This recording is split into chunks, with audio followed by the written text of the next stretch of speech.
Adam, how's it going, man? Pretty good, pretty good. You're in BC right now, right? Yeah, we actually just stopped for ice cream in Sycamoose. Oh, cool. We're on our way to Red Deer tonight, so Okay, how's the weather out there? there's a lot more snow than Vancouver, that's for sure. Yeah. But starting to feel like home, that means. Yeah, yeah, it'll get progressively colder as you come further east, I guess. I got my long johns on already. Okay, you're prepared then. Yeah.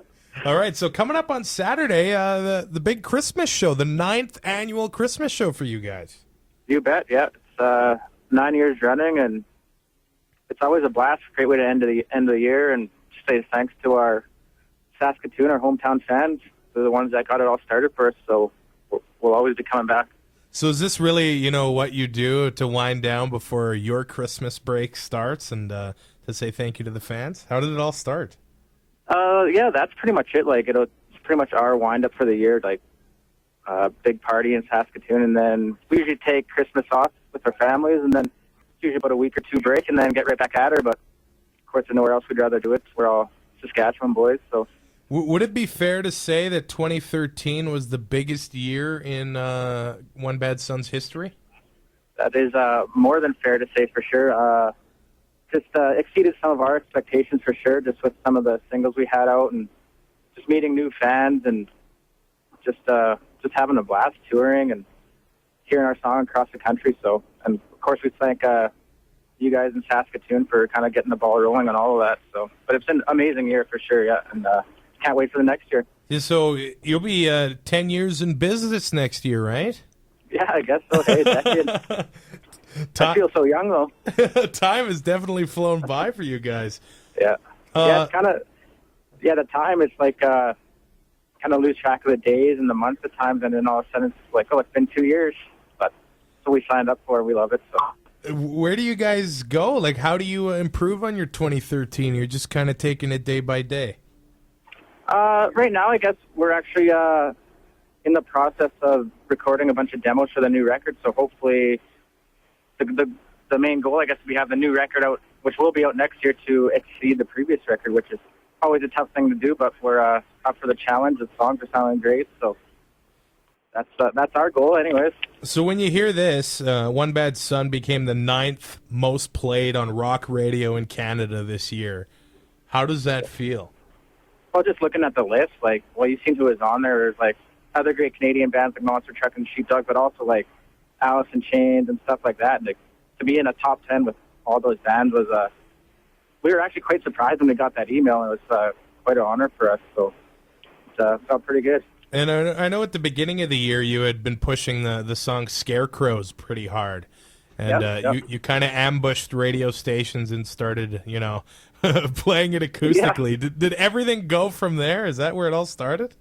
It pretty much was. It was, last November, December, me and Shane, we were kind of just thinking of other ways to do it than the conventional way. We're like, let's hop in the car with 2 acoustics and go across the country and just play the song, and hopefully people dig it.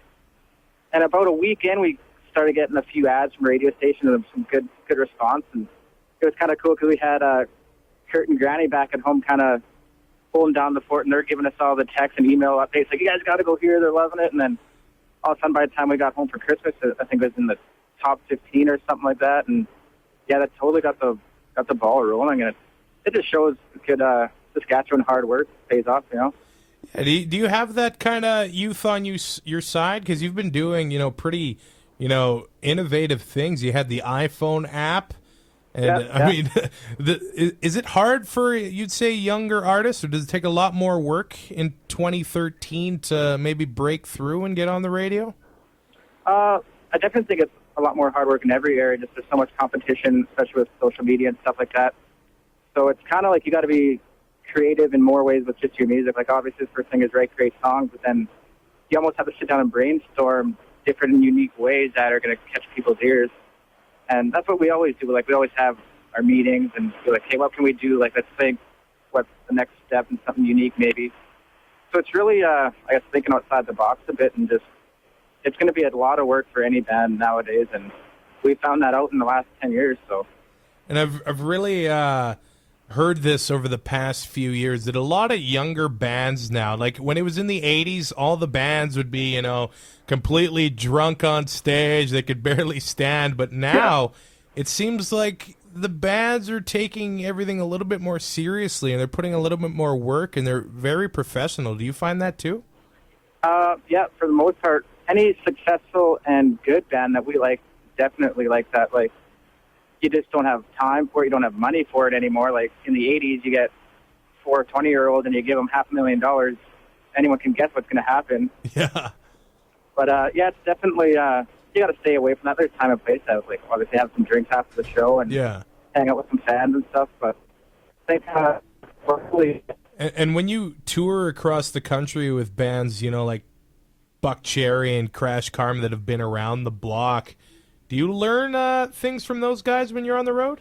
For sure, yeah. Like every different band, we learn something from. Like Crash Karma was cool because we had guys from obviously a bunch of different bands, so they all have their little things they do before shows and stuff like that. Like I talked to Mike a lot, the guitar player, and he always get new tips or warm-up ideas and like that, and how they like to travel. And then, like, even traveling with younger bands, like Monster Truck, we've done some shows with and stuff, and they're different because they're younger and they're really chomping at the bit. So we're basically learning from everybody, and we hope we can teach it to other bands that we're touring with. So it's a really sense of kind of community in Canadian music right now anyways, in that sort of way. So when you play with bands like Monster Truck, do you almost push each other to be better on stage every single night? You want to show each other up? Yeah, I don't know if you call it showing up, but there's that like healthy rivalry of it, because we even know if we go up on stage before them and kill it, it's not like they're going to be pissed off and be like, holy shit, that was great, now let's go out and do it all over again. Like, it's funny, we were doing a show with them last year about this time, just when they were starting to blow up a bit, and they hit like number 5 or 4 on the charts, and we were at Vangelis actually talking about it, and that was just a cool thing to happen. And we had the pressure then. It's like, oh, these guys are killing it. We got to go out and do like one of our best sets ever. And we feel like we try and do that every night. But yeah, it's definitely a good little competition, but it's a lot of fun for sure. Yeah, when you speak of competition like that, I kind of think of football. And how was it to play the Grey Cup Festival in Regina before the big game? That was probably the highlight weekend of the year for sure. Like, it couldn't have turned out any better for one. Like, we played 3 shows and then topped it off with going to the game and seeing them kick the Ticats ass. Yeah, that was awesome. But yeah, it was just being home with like tens of thousands of Rider fans and just seeing One Bad Sun fans coming out of everywhere. Pretty unreal feeling, and we'd definitely love to do it again. So see how the Riders do next year. I think it would be special, to play the Grey Cup in, any CFL city. How much more special was it to be in Regina with the Riders playing in it with a chance to win? Oh, it's huge. Like, I kind of get nervous before every show, but before like that first show on Sunday, there's something like 5,500 people there, and like we were like kind of kicking off the day, and yeah, it was just it felt unreal. Like, felt like being at home with like thousands of your family members almost. It was pretty cool. I remember I was at that show before the game, and I was I was pretty anxious. I was nervous as hell for the football game, and my girlfriend had said after the One Bad Sunset, she's like, "Man, I really want to go hit some people and watch football now." I can see that. Yeah. Yeah, so you definitely got us warmed up for the game. That was awesome. Perfect. We did our job. Yes, you did. So, Adam, I'm really looking forward to this Saturday. O'Brien's Events Center. You're going to rock the joint, aren't you? Oh, yeah. It's going to be great. It's $10, so it's not too much to get in. There's 2 other great bands, Classy Chassis, buddies of ours, same with Violent Kin. So it's all ages, too. So you guys can bring the kids, or if you're 18, you can get in and whatever. It's can be a hell of a night. So I think show starts around, doors are at 8. I think show is going to start around 9. So come early. It's going to be great. Nice, man. Well, thanks for taking the time to talk to me. Hey, anytime.